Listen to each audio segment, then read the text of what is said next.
Muy bien. Gracias, presidente. La energía es básica para el funcionamiento de cualquier sociedad y de su economía, y sobre todo en sociedades con tan alto grado de complejidad como las nuestras. Por este motivo, las políticas energéticas son determinantes a la hora de garantizar la soberanía de los pueblos.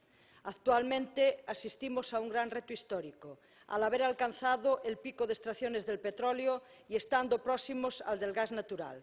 La solución de la Unión Europea a estos problemas es la creación de un mercado común liberalizado, sin barreras legales ni físicas para que las grandes empresas energéticas sigan haciendo su negocio, quedando en manos privadas, con la colaboración de los reguladores estatales, el control casi exclusivo de algo tan vital, al mismo tiempo que en algunos países, por ejemplo en el Estado español, se avanza en regulaciones que impiden una producción distribuida y que los ciudadanos y ciudadanas aumenten su capacidad de autoabastecimiento energético, y también sin dar solución a las situaciones de pobreza energética.